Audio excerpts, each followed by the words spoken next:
যখন ফুয়ার বউ লগে শ্বশুরে ডং করা দুরমাত হরমতে মুসাহরত যেগুলো খোয়া যায়, তুমি বুড়া বেটায় নিজর ছেলের বউ দিয়া ফাও ঠিপারায়, ফাত তেল গোসানি লোয়ারায়, উড়াত টিফানি লোয়ারায়, শরীর টিফানি লোয়ারায়, মাথার তেল দেওয়ানি লোয়ারায়, মাথা গোসানি লোয়ারায়। হালাকে তোমার দিলবালা নাই, দিলবালা হইলে তুমি হৌরে কি কারণে তোমার শরীয়তে জাইজ করছে নি ফাত তেলে তেল দেওয়ানি লইতে। বুড়া মাজুর হয়ে গেছে নি অন্যমান, একবারে তোর মুখ হয়ে গেছ।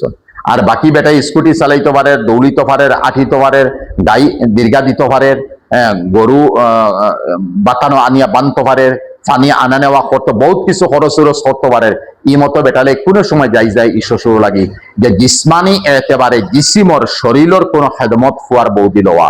কারণ এই মতো ফুয়ার বউ লগে কিছু জায়গা দং তামসা করিয়া বাদে ইকান দং তামসা থাকে না। আর তুমি দং তামসা ফুয়ার বউ লগে করতে এখানে তোমার চৌকি গুনিলা এখানে।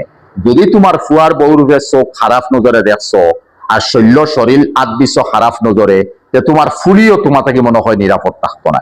তুমি ও মতো বেটা হইছো। এর লাগিয়া ফুয়ার বউ লগে ইরা যারা খড্ডা আর হাহির সাথে নফসানি হিসাবে আগবাড়ি গেছেন, হাহির সাথে নফসানি হিসাবে দড়ি দিয়েছেন, হাহির সাথে নফসানি হিসাবে আরো কোনো লাইনে আগবাড়ি গেছেন, তাহলে জীবন লাগি ফুয়ার উপরে ফুয়ার বউরে হারাম পল্লায় ই ফুয়ার লাগি ওয়াজিব ই বিবিরে তালাক দিতা আর অন্য বিবি আনতা। আর ই বিবিও ই স্বামী আদ দিতে আইতে পারতা নাই, তাই অন্য খানো যাওয়া লাগবো।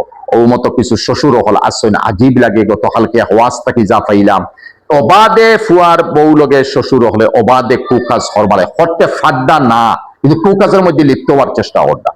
এই মতো কুকাজে লিপ্ত হওয়ার চেষ্টা তুমি খেয়ে করতে বুলা বেটায় দফাও তোমার খবর। তুমি মরার পরে তুমি হুতার পরে উঠিবার তোমার আশা নাই, তো জোয়ানোরও আশা নাই। কিন্তু তোমার শৈল্যর যে কাটিং আছে, তুমি যে খাফরায় আঁকিতে বাদ না, তোমার তো দফাও খবর গেছে গিয়া হিসাবে। এরপরে তুমি বলে বেটায় একটা বার সুচি লাই নানি যে আমি আমার ফুয়ার বউর উপরে আমার ছেলের উপরে আমার ফুয়ার বউরে আমি হারাম করে দিয়া। ও মতো হরিয়া কিছু জায়গার মধ্যে ফুয়াইন্তর গেছে বা বুড়া কি অবস্থার মধ্যে খানদানোর গেছে বেইজ্জতর কেউ গড়টা কেউ বার করি দেয়, গড়টা কি বার করি দেয় কেউ ফিটিতরা দরিয়া ফিটিতরা। এই মতো ফুয়ার বউ লোক এই মতো কুকাজ ঘটায়। একটা বার হে বুলা বেটা শ্বশুর, তোমার লাজ নাইনি শরম নাইনি যে আমার ফুলি কিতা আর ফুয়ার বউ কিতা আমি কি কারণে তেলা নজরে দেখতাম, কি কারণে শৈল্য লগে শৈল্য মিলাইতাম, আর কি কারণে আমি গলাগলি করতাম, আর কি কারণে আমি এক জায়গার মধ্যে ফাহানিত লইয়া যাইতাম আর শরীর দিয়ে গোসাগোসি করতাম। ওইখান তো তুমি খানো পাইলাই, তুমি বুলা বেটা, তোমার দাড়ি ফাঁকি গেছে, তুমি নমাজও পড়দায়, আল্লাহরে বুঝাই বাক্কা ডরাই, ইনো হইলে তুমি আল্লাহরে ডরাও নাই। ইনো আর ফলে শয়তান ওলা জীবিত হয়নি যে তুমি আল্লাহরে বুঝি যাও। একিনান আল্লাহর দরবারও তোমার হাজিরি হইব আর হৌ জায়গা সোয়াল হইব।